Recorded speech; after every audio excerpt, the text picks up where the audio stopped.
నిజాన్ని దాచడం అనేది విత్తనాన్ని భూమిలో దాచడం లాంటిది. తగు సమయానికి విత్తనం భూమి పొరలు చీల్చుకొని మరి మొక్కగా బయటపడుతుంది. నిజం కూడా ఏదో ఒకనాడు తన ఉనికిని చాటుకుంటుంది. అందరి పట్ల మర్యాదగా వ్యవహరించండి. ఎక్కువ మందితో పరిచయం పెంచుకోండి. ఒకరిద్దరితో స్నేహం ఉండండి. ఎవరికి శత్రువులు కావద్దు. ఒకరి మెప్పు కోసం ఇంకొకరి ముప్పు తలపెట్టకు. చుట్టూ తిరిగి ఆ నిప్పు నీ తలకే చుట్టుకుంటుంది.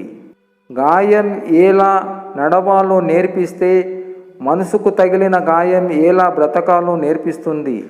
గాయం విలువ తెలిసిన వాడే సహాయం చేయడానికి ముందుకు వస్తాడు. యుద్ధం చేసేవాడి కన్నా యుద్ధం ఆపగలిగిన వాడే నిజమైన రాజు. వాదన చేసేవాడి కన్నా సమస్యకి పరిష్కారం చూపించేవాడే నిజమైన తెలివైన వాడు. పేదవాడికి ఏమీ లేకపోయినా భగవంతుడు ఉన్నాడనే ధైర్యంతో బ్రతుకుతాడు. బాగా ఉన్నవాడు ఈ ఆస్తి పోతే నేనేలా బతకాలి అనే భయంతోనే చస్తాడు. మోసం చేయాలి అనుకునే వారే అమాయకంగా ఉంటారు. నిజాయితీగా ఉండేవారు ఎప్పుడు కోపంగా పొగరుగానే ఉంటారు. దేవుడు ఆలస్యంగా చేసిన మంచి చేస్తాడు. ఆలస్యం వెనుక అద్భుతాలు జరుగుతాయి. ఓపికతో ఎదురుచూడు. డబ్బు లేకుంటే అప్పు ఇస్తారు. పొలం లేకుంటే కౌలు ఇస్తారు. ఇల్లు లేకుంటే అద్దె ఇస్తారు. కానీ గెలుపుకి మాత్రం హక్కుదారులు తప్ప కిరాయిదారులు ఉండరు. ఏదైనా సాధించే వరకు లోకం దృష్టిలో నువ్వు పిచ్చోడివి. సాధించాక వాళ్ళ దృష్టిలో నువ్వు మహామేధావివి. నేటి కాలంలో తప్పు చేసి తప్పించుకొని తిరిగేవాడే గొప్పోడు.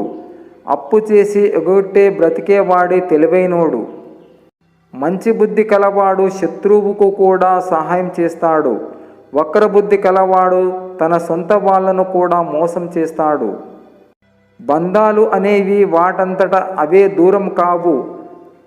మన ప్రవర్తన వలన, నిర్లక్ష్యం వలన, అపార్థం వలన బంధాలు దూరం అవుతాయి. ఇద్దరు వ్యక్తులు విడిపోవాలంటే అది మూడో మనిషి వల్లే సాధ్యమవుతుంది. అది ప్రేమైనా, బంధమైనా, స్నేహమైనా, చివరికి కుటుంబమైనా ఏదైనా సరే మిత్రమా. నీలో ఉన్న శక్తి తెలియనప్పుడు నీకు ప్రతిదీ కొండలా కనిపిస్తుంది. తెలుసుకున్న తర్వాత నువ్వు అందరికీ శిఖరంలా కనిపిస్తావు. అదుపులేని ఆలోచనలు శత్రువు కన్నా ప్రమాదకరం. దూరం దగ్గర అవ్వాలంటే ఇవి రెండు తప్పనిసరిగా ఉండాలి. మనసారా తలుపు, నోరారా పిలుపు. ఆకలి తీర్చని ఆహారం, ఆనందం ఇవ్వని ఆదాయం, ఆత్మీయత లేని అనుబంధం ఉన్నా లేనట్టే. ఒకరోజు నీ సంపాదనను ఆకలితో ఉన్నవారికి ఆకలి తీర్చడానికి ఉపయోగించు. నువ్వు 1,00,00,000 రూపాయలు దేవుని ఉండిలో వేసిన రానంత పుణ్యం వస్తుంది. అవసరం అవకాశం లేనప్పుడు ఎలా ఉన్నావో అవకాశం వచ్చినప్పుడు అలాగే ఉండడమే నిజమైన వ్యక్తిత్వం. గెలిస్తే చూడాలనుకునే వాళ్ళు కొంతమంది ఉంటే వీడు ఎలా గెలుస్తాడో చూడాలని చాలామంది ఈ సమాజంలో ఉంటారు. వండటం కష్టం అని, తిన్నవి కడగటం కష్టం అని హోటల్ తిండికి అలవాటు పడితే రేపు డాక్టర్లు కష్టం అంటారు. ముందు ముందు మంచి మనుషులు బ్రతకడం చాలా కష్టం. ఇక మంచి మనుషులు కూడా ముందు ఉండకపోవచ్చు. బహుశా మంచి మనుషులున్న చివరి తరం ఇదే కావచ్చు. భయం వేసినప్పుడే ధైర్యానికి దారులు వెతుకుతాము. అవకాశం వచ్చినప్పుడే అదృష్టానికి తలుపులు వెతుకుతాము. బుద్ధి చెప్పే గురువుకి హద్దులు పెట్టిన వ్యవస్థ మనది. ప్రతిసారి పక్కవారి సలహాలు తీసుకుంటుంటే నీ మనసుకు పనెప్పుడు? నీ మనసుకు కూడా పని చెప్పు. ఏదైనా పని చేస్తుంటేనే అనుభవం వస్తుంది, మనిషికైనా మనసుకైనా. ఎవడో నిన్ను గుర్తించాలని ఆరాటపడకు. ఎవడో నిన్ను గుర్తించలేదని బాధపడకు. పరామర్శించి నిన్ను ఎవరు పైకి లేపరు. పడి లేచిన నువ్వే పరిగెత్తాలి. నీకు నువ్వే సర్దుకుపోవాలి. పేదవాళ్ళ ఇంట్లో బంగారం లేకపోయినా బంగారం లాంటి మనస్సు ఉంటుంది. తన మీద నమ్మకం ఉన్నోడు ఒంటరిగా నిలబడతాడు, నమ్మకం లేనోడు గుంపులో నిలబడతాడు. వ్యక్తిత్వానికి మించిన అందము లేదు, సాధనకు మించిన అదృష్టము లేదు, ప్రేమకు మించిన తోడు లేదు, ప్రతిభకు మించిన ధనము లేదు, విజయానికి మించిన ఆనందము లేదు, ధైర్యానికి మించిన శక్తి లేదు, త్యాగానికి మించిన గొప్పదనము లేదు. కాలే కడుపుకి కష్టం విలువ, ఒంటరితనములో బంధాల విలువ, అవకాశము చేరినప్పుడే సహాయం విలువ, చేతిలో చిల్లి గవ్వ లేనప్పుడే మనిషి విలువ తెలుస్తాయి. ఏదైనా పరీక్షించవచ్చు, కానీ మనిషి సహనాన్ని పరీక్షించకూడదు. అది విలువైన బంధాలను దూరం చేస్తుంది. మనిషికి నచ్చినా నచ్చకపోయినా మనం బ్రతికి ఉన్నంతకాలం బాధ మన జీవితంలో ఓ భాగం. కొన్ని తలరాతలు అంతేనేమో, ఎన్నింటిని దాటినా ఇంకో సమస్య కొత్తగా పరిచయం అవుతూనే ఉంటుంది. రోజుకో కల వస్తే తెలియకుండానే నిద్ర పట్టిస్తుంది. రోజు ఒకే కల వస్తే నిద్ర పట్టనివ్వకుండా చేస్తుంది. నువ్వు అనుకున్నవి సాధించాలి అనుకున్నప్పుడు అనుకోనివి చాలా ఎదురవుతూ ఉంటాయి. అంత మాత్రానికే జీవితం అయిపోయినట్టు కాదు. జీవితం ఇంకా చాలా ఉంది. మనోధైర్యం, మానవత్వం, స్నేహం ఈ మూడు మనసులో ఉంటే ప్రతి ఉదయం మొదలైన క్షణము నుండి ఆనందమే ప్రతి ఒక్కరికి అవసరమే. జీవితంలో ఎదుటి వ్యక్తి నుంచి ఏమీ ఆశించకు, ఏమీ ఊహించకు, ఏది అడగకు, ఏది కోరకు.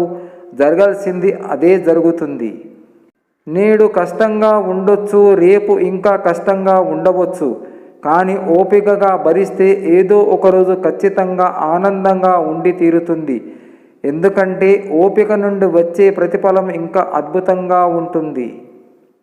స్వర్గాన్ని నరకంగా చేసేది, నరకాన్ని స్వర్గంగా మార్చేది మన మనసే. విజేత ఎప్పుడూ విజయాలతో నిర్మింపబడడు, తన విశ్వాసాన్ని నిరంతరం నిలబెట్టుకోవడం ద్వారా తయారవుతాడు. కరువులో ఉన్నామని అరువు తీసుకుంటే ఆ అరువు రేపు మనకు బరువు అవుతే జీవితం కన్నీళ్ల చెరువు అవుతుంది. ఆడంబరాలకు పోకుండా ఉన్నదానితో తృప్తి పడుతూ జీవిస్తే జీవితం ఆనందమయంగా ఉంటుంది. ప్రతి సమస్యకు 3 దారులుంటాయి: అంగీకరించడం, మార్చుకోవడం, వదిలేయడం. సమస్యను యథాతథంగా ఆమోదించలేకపోతే మార్చుకోవాలి, మార్చుకోలేకపోతే వదిలేయాలి. పరిస్థితులు మానవుని ఆధీనములో ఉండకపోవచ్చు, ప్రవర్తన మాత్రం మానవుని ఆధీనంలోనే ఉంటుంది. దెబ్బ తగిలిన వాడికి ఓదార్చే కాలం కాదు ఇది. ఆ గాయాన్ని ఇంకా పొడిచి వాడి బాధని వాడుకునే కాలం ఇది. ఎండుకర్రలో చేరిన పచ్చికర్ర కూడా మంటల్లో కాలక తప్పదు. అలాగే చెడ్డవారితో తిరిగే మంచివారిని కూడా చెడుగా పరిగణించక తప్పదు. పడిపోతే పైకి తీసుకునేందుకు ఎవరూ లేరని గ్రహించిన వాడు వేసే ప్రతి అడుగు ఆలోచించి వేస్తాడు. తలుచుకునేందుకు ఓ జ్ఞాపకం, ఓ గాయం, తల్లడిల్లిపోయేందుకు ఈ 2 అనుభవిస్తేనే జీవితం విలువ తెలుస్తుంది. అతి చనువు, అతి ప్రేమ, అతి నమ్మకం ఎవరి మీద వద్దు. ఎందుకంటే ఈ కాలంలో ఎవరి స్వార్థం వాళ్ళది. దేహములో ఆరోగ్యం, మనసులో ఆనందం ఈ 2 ఉన్నవారిది అసలైన గొప్ప జీవితం. జీవితంలో నిజాయితీగా ఉండు. నువ్వు చేసిన పనులకు కర్మ ఎలాగైతే నీకు ప్రతిఫలాన్ని ఇస్తుందో నీ నిజాయితీని కూడా నీకు తగిన ప్రతిఫలాన్ని చూపిస్తుంది. మధ్యతరగతి కుటుంబాలకు కడుపు సగం ఖాళీగా ఉంటుంది, సంపాదనలో సగం అప్పుకే పోతుంది. అతిగా రాజీ పడడం అంటే పూర్తి వ్యక్తిత్వాన్ని తాకట్టు పెట్టుకోవడమే. నటించడం రాకపోతే సమాజంలో నీవు ద్రోహిగా నిలబడక తప్పదు. ఎందుకంటే సమాజమే ఒక నాటక రంగం కాబట్టి. మనిషికి పెద్ద శత్రువు డబ్బే. తాడు లేకుండా ఉరి వేయగలదు, విషము లేకుండా చంపగలదు. నాకు నటించడం రాదు. కోపం వస్తే కోపాన్ని చూపిస్తా, ఇష్టమైతే నవ్వుతూ మాట్లాడేస్తా. అంతేగాని గొంతులో విషాన్ని దాచుకొని పెదవులపైకి తీపిగా నటించడం రాదు నాకు.